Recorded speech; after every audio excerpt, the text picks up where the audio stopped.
right, and good morning. Welcome to CT Online. Merry Christmas. Today is December 26th, and we are so excited to be here with you. You know what? You got to do what you got to do. Each family needs to do their thing. So I'm here with the group of pastors here at CT, and we are going to be doing a little round table Advent recap this morning. So we are going to start off by saying Merry Christmas, and we hope your season was bright and that all of your Christmas wishes and dreams came true, and that you're having a wonderful time with friends and family, and you're all tucked in from the cold. So, question number one. This is just a little bit of a round table. You guys can kind of talk about it and share as you see fit. What was the best Christmas you ever had, and what made it so special? This Christmas was the best Christmas I ever had because my family was there. Good. Anybody else? Best Christmas you ever had, and what made it so special? Ditto. But my family. Yeah, his family wasn't there. That would be weird. No, my best Christmas, probably just family gatherings, playing Monopoly for 2 days and losing horribly every time. So, good times. Uh-huh. Mm-hmm. I was trying to think of the year, but I don't really know years. Well, like I know what years are, but like it's hard to figure out. Yeah, you know what time I'm saying. is meaningless. Yeah. So I think the last time my brother and his wife were here, they live on the East Coast. That was a really good Christmas. We played Dr. Mario a lot. Have you guys played that? Yeah. And it was on the Wii, and it was like, I can't remember the sound. Was it on the Super Nintendo? No. It was on Nintendo. Yeah, I think, the original Nintendo. Exactly. Yeah. So we used to play it on that, but then it came to the Wii. We have it on the Switch. We still play Dr. Mario. It's a great game. Yeah. No, like we'll play it on the. Well, I haven't played it. That one is. Yeah. Yeah, it's good. So, anyways, Dr. Mario supposedly is the best part of Christmas. How about you? I don't know. I'm thinking about it, and I have lots of good memories. When I was little, it seemed like every year at Christmas I was sick, and I always had ear infections, and but I can remember still like laying on the couch and not getting up, and then getting a cricket doll. That's got to be one of my favorites. Do you remember? Like a doll that was a cricket? No, cricket. Like Jiminy Cricket? No, like do you remember the My Buddies and they talked and you put a tape in their back? That's what Cricket. Huh? Nope. For those of you who are older or female, please put in the comments that you remember the cricket doll. She was blonde, her eyes went like this, and she had a tape in her back. This sounds horrendous. What did your eyes do? Her eyes did this. All right, well. And you just put an audio cassette in her back, and then her mouth moved. But you could like put in a Michael Jackson cassette, and she would just sing Michael Jackson. It was great. Please tell me I'm not alone on this one. Stuff nightmares are made of. Yeah. Just before Child's Play came out, they released a doll called Cricket who did these things. Like the name of the doll was Cricket? Yes, her name was Cricket. Brand? No, her name was Cricket. She had a pink shirt on. Cricket. Who was Jiminy Cricket? Anyways, who was also a grasshopper. But what was I remember those because I remember even though feeling awful, feeling also really special and loved because I got a cricket doll and things like that. So I love, though, except for the cricket doll, that actually our best memories have nothing to do with things. They have to do with people and experiences, which is what we've been talking about throughout Advent Conspiracy, is that we can get trapped sometimes by the consumerism of the season when actually we know, and we need to be reminded sometimes that Christmas and Advent is so much bigger than that. Which brings us to our next question. And this is, again, in light of Advent and our Advent Conspiracy learnings that we've been doing. What does it mean to remain in the gospel of Jesus throughout the holiday season?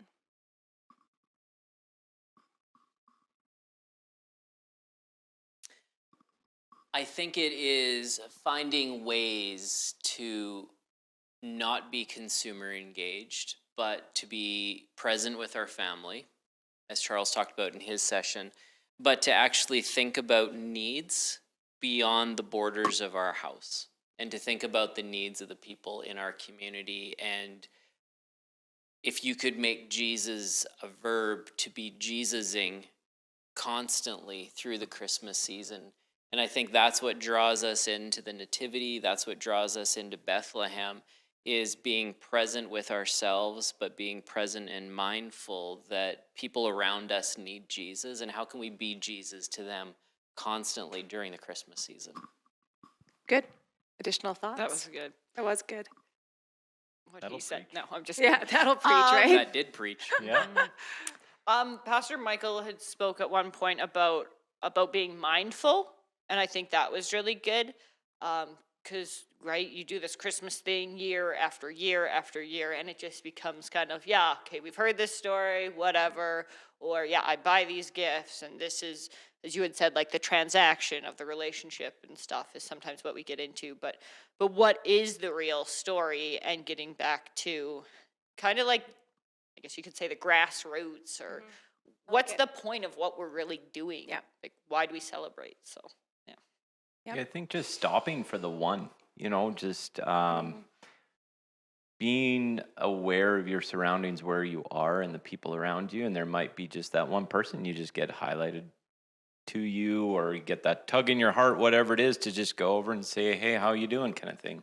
I think there's great opportunities to do that during Christmas. Yeah. Yeah, and the unexpected, right? Like, I mean, the story of Jesus is the unexpected, from the angels talking and from a virgin conceiving to the Messiah being the complete opposite of what everyone was, right? The unexpected, the shepherds in the field, and all of it is this, the gospel of the unexpected. And Christmas is this really amazing time of unexpectedness. We're at a coffee shop we frequent lots, and as soon as they realized who was there, they didn't recognize me, short hair, but as soon as they realized who I was, they ran to the back and brought us out some baking. So this is just a local business we frequent, and the unexpected gift of just saying, hey, neighbor, hi. And what a way for this business to just be Jesus in that unexpected way. And I thought that was such a neat Christmas kind of little story from this Advent season. And someone who didn't even probably realize that they were being Jesus, or wouldn't even acknowledge that it was, but in that unexpected blessing was such a way that Jesus was there and present in that. So now I'm going to move on we want to do about 5 to 7 minutes each, 3 to 5 minutes, 5 to 7 minutes, on a reflection on each of the weeks that you've preached for the last 4 Advents. I want, if you could recap what the topic was. Was it an easy or a hard preach? Some preaches are hard. And then how did you implement what you learned this Advent season? Uh-oh. They're all giving me the face. Do you want me to start? Let's Right. go Well, in order. let's Yeah, go so in it order. is me starting then, Although you did theoretically. Oh, you introduce did the the- intro. There was Do you an want to intro the introduction. intro? Yeah. And in the introduction, I simply opened the series, which led to Nikki's teaching. That was such a good review. Was that intro easy? Was it a difficult intro? It was probably one of the most powerful moments in Calvary Temple history. No, that wasn't the week with the bombers and everybody just heckled you? No. No, that was a different No. week. That It you was got a different heckled. week I was heckled. Yeah, that was a good week. So I spoke on what it means to worship fully, and really what the challenge is when, again, we can get so focused on all these other things at Christmas, either like me, how am I busy, or what do I have to buy, or all of those different things. So That is some loud Awesome. Christmas music just drove I hope- past. Turn down your stereo. That's the best. I hope you caught that.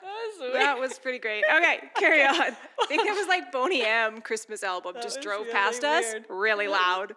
Anyways, carry on. Okay, so worship fully, it means what do you do when, you're fully engaged, I think, in the season.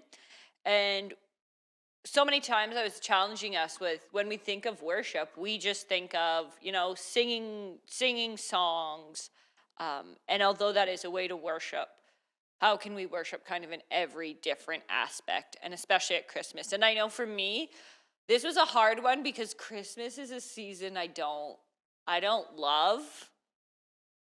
I'm a Grinch. Sometimes It's okay. because it's so much stress, and it's stress I know I put on myself, and because it's how do I get the right presents, or how do I do this right, or we have these things happening at the church. Like the church season is usually pretty busy at Christmas time, and we have youth Christmas parties, and then you have staff Christmas parties, and so many different things. And I personally, I know I had moments this season that I was not the most holly jolly person. I think Charles got to see a whole You were holly jolly the all whole the time. yeah. The whole time. Right. And just moments where I had to stop and say, like, what is the purpose? What is the point? Am I missing out on? Like, what is the point of Christmas? If this Yep. one thing doesn't go well, if, right, I don't buy the present that is the right one, it's going to be okay. Yes. Like, Yeah, the fear of like missed expectations, oh, right? totally. Yeah, that everyone's expecting this amazing Christmas service. Everyone's expecting this amazing Christmas party. Everyone's expecting this one of a kind, unique gift that they'll never forget. And some people carry this weight of the expectations. And it's hard. Yeah. Yeah. And so I think it was a good challenge. The entire Advent conspiracy was a good challenge to me because even as I know I was Christmas shopping and things, like I went through, they had a list on their website about here are some gift ideas. So even seeing what are good causes that I could support through a gift, or when I'm thinking of someone, am I thinking of, okay, they deserve a $50 gift, or am I thinking, like, how do I actually bless that person? What do they need? Yeah. And so it was good, but it was challenging. And there were a lot of moments that I think I realized, ooh, I might Yep. And I need think to that check myself. thought ties into mine, my second session of spending less. Because you really do have to challenge yourself. Am I just spending for the sake of spending? And do I add to that, I think it was a 2019 stat of $7,400 accumulation per year of debt on our credit cards. And like, Americans, do we constantly do that every year, just buying for the sake of buying? Yeah. And does it make us happy? Does it make them happy? I don't know. I saw a meme yesterday that said, look around at all the clutter in your house. That used to be money. Yeah. Yeah. And money is hours of our lives. Yeah. And that's hours of your life. That's so literally wild. hours of your life. Yeah. And is not the best gift then that you could give maybe just real hours to somebody. Yeah. Like maybe spend time with them. Like don't buy them something they don't need, but just spend time with them, engage with them. I can remember, and I've maybe told the story to people before, but Jude's first Christmas, so he was, 8 months old, 9 months old. He's little, baby. And we'd bought him this noisy toy thing at Shoppers Drug Mart using points, and then we were going to buy him blocks. And I found these blocks at Walmart on sale for $5. And I realized on my baby's first Christmas, I'd spent $5 on him. And I felt horrendously guilty. And this is a baby. It doesn't know. It has no clue. He has no clue. He's a baby. But I felt this tremendous amount of guilt that on my baby's first Christmas, that even though he wouldn't know, I would always know that I only spent $5 on my baby's first Christmas, and went to the store to go try to buy more. And thank goodness I have a husband who's like, don't be a crazy person. Like, this is ridiculous. Like, he does not know. But it was just this guilt that I need to be spending more because somehow my love for him should have a monetary attachment. I think Dave Ramsey would give you a gold star. Well, yeah. $2. 2 gold stars. 2 gold stars, right. But it was just the expectations again, and this feeling that somehow it wasn't good enough. And I don't know how we internalize that exactly, but we sure have. Well, and we compare it, like, we play that comparison game. Yes. If you are on Facebook or Instagram, well, look what that person got. I or know. Look what they got. Or one of the things the first time we see someone after Christmas, they'll be like, so what'd you get for Christmas? Yep. Right? And is it about the stuff? Yep. But we put that on ourselves Yes. so much. Well, and I think one of my other points in that message was, who does it help? And I think that impacted us a lot here this year because for a lot of volunteers, usually we give you a gift card and it's like, yeah, you got a gift card, but a lot of you got goats this year. It wasn't a goat. It was food in Goats. It- It's better if you say goats. But it wasn't. It was we gave a donation to the Erdo feeding program. Maybe it was a goat. No, it was food. Maybe they're But we eating did goat. gifts that helped other people, and even some people that are close to us in our lives. We gave them ornaments and things that came from 10,000 Villages because it's helping somebody else.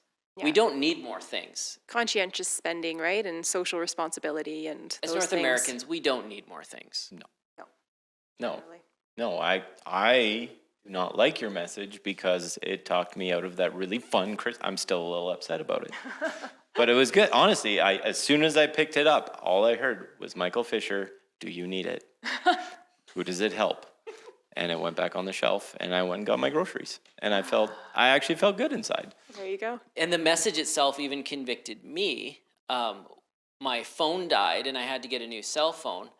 And I could have spent more money and gotten a certain phone, but instead I went with the cheaper phone, even though it's pink. It's lovely. It's really cute. Very. It's pink. It's nice. My cell phone is pink, everyone. It's really nice.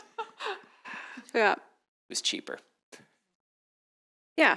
So I think, to spend less, I actually heard lots of talk about that, talking to different people. I feel like it was one that really, we all know, but it's so hard to live out and so hard to implement. It was a tough one to preach because you're telling people what to do with their money.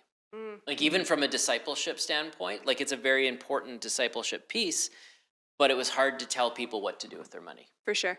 Yep. And it's also nice, gives a bit of not an out or an excuse, but a reason, an opportunity to go, hey, I don't actually need to spend that much money, and I don't need to feel guilty about it. Yeah. So I know for years, my problem would be like we'd have a budget for Christmas, and it'd be all fine up until the week before, and then I was crazy town in the store.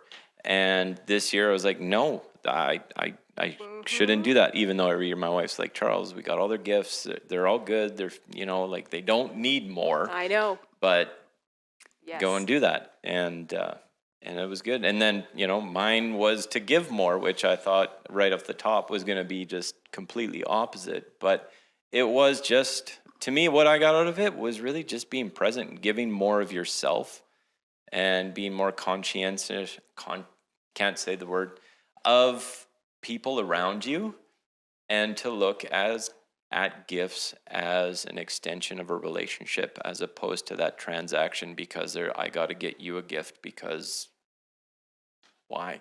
And it's got to be this amount. Well, why? And to really try and be thoughtful about the gifts that you're giving people. I think probably my favorite message in the series, though, was the one on Christmas Eve about loving all.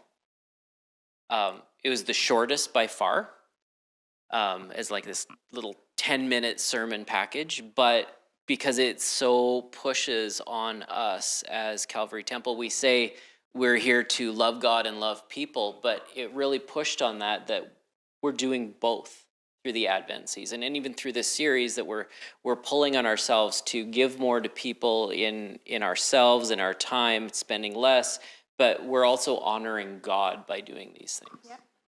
And we think about different ways we've done that throughout this fall or throughout the Advent season in particular, with like Candy Cane Lane and just being able to be a blessing in our community and those sort of things. And I love that. I mean, I love meeting people in the community. I loved seeing faces I don't know. I love them climbing up on Santa's knee and just feeling loved and embraced and good for a few even minutes. Just the fact that Santa thought the event was so good that he came.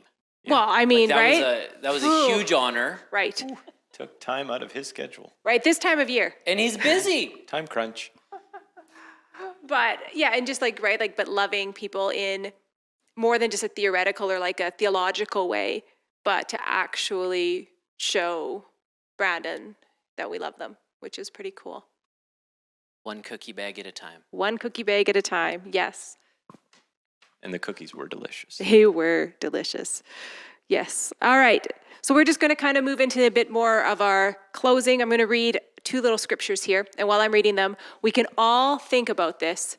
You can think about it at home, and we'll think about it here in this room. But what are some ways that we long to experience God as Emmanuel in our own lives? So I'm reading here out of Matthew. Matthew chapter 1, starting in verse 18. And this is how the birth of Jesus Christ came about. His mother Mary was pledged to be married to Joseph, but before they came together, she was found to be with child through the Holy Spirit.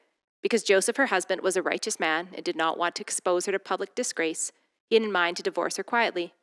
But after he considered this, an angel of the Lord appeared to him in a dream and said, Joseph, son of David, do not be afraid to take Mary home as your wife, because what is conceived in her is from the Holy Spirit. She will give birth to a son, and you are to give him the name Jesus, because he will save all the people from their sins. All this took place to fulfill what the Lord had said through the prophet. The virgin will be with child and will give birth to a son, and they will call him Emmanuel, which means God with us, which we know is a quotation out of Isaiah, and it's a promise that God is here amongst us. So, going forward here into 2022, as individuals and as pastors and leaders here at CT, how do we long to experience God as Emmanuel in our lives, personally, and in the lives of our congregation?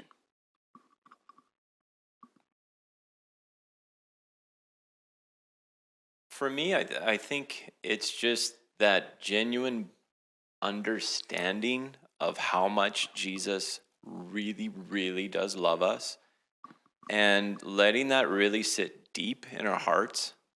And that's just compels to show that same love. The fact that he was willing to do all of that while we were still sinners, we had nothing to offer, and he had everything to offer and chose to go through all of that. That just, when I think about Christmas, I have to think about the crucifixion, and because that's what started there, and it all ended there. And the fact that much love, it just has to compel me to love others. Yeah. For me, I guess I think of Emmanuel, God with us, and I know the past, year, for some, it might have been a great year. For some, I'm always reminded that Christmas is a really difficult time for some, and understanding that it's hard to even listen to a Christmas message because it brings up so much, maybe turmoil, or maybe there's family things going on, maybe it's missing of a loved one, and it's tough.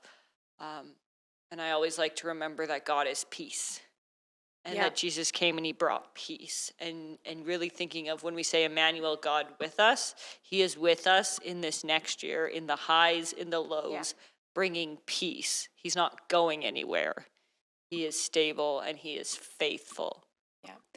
Forever ago, you preached a message on the God who sees us. And I feel like when we say that God is with us, that he is more than just like this cloudy up there God, but that God who sees us, God who's physically present amongst us and with us and sees us where we're at, good, bad, indifferent, that he sees us there and he's with us. And that's like Emmanuel, like God is physically present with us. I think the biggest thing in all three of those to keep in mind and to constantly revisit is the fact that he never left.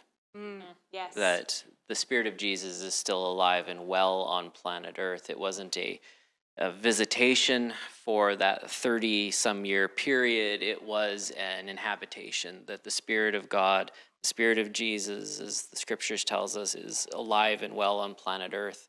So when we think through the COVID season, that where is God in this? Why has he abandoned me with everything that's happened? He hasn't. Sometimes we need to fix our focus and fix what we're looking at in order to understand that baby Jesus, that sweet 8-pound, 11-ounce baby Jesus, he's still alive and active on planet Earth. I love it. Yeah, that God with us is not just an Advent saying, but a forever saying. Yeah. I love it. Well, that's good. Well, we're going to let you get back to your Boxing Day festivities. Get out, spend less, but get in line for that big screen TV. And I think all of the legitimate sales are done because it is $11.50. that's true. That's true. That's So- true. If you're going to get that $20 TV, the window is closed. $20. I'd like to congratulate you on Your choosing $20. church over a big screen TV. And if you're watching us later, stars. because you got the big screen TV, we hope we look good in HD. How about that? Ultra HD. Ultra Who HD. buys HD anymore? I don't know. That's not a thing. It's like 8 billion K now. So, we want you to know that we have been blessed and privileged to serve you throughout this year, and we are feeling nothing but hopefulness and good things for the year to come. So, Pastor Michael, will you close us off in prayer, and then we will see you again online next week. God, thanks for an amazing year, an amazing Advent season, and thank you that you are the God who loves us. You are a God who cares about us, our needs, our everything that we go through. We just pray, Father, that you would be with us today, that your Spirit would be so present in our living rooms right now. And we just thank you for who you are. Pray blessing upon all of these families represented. And God, would you just smile upon us today?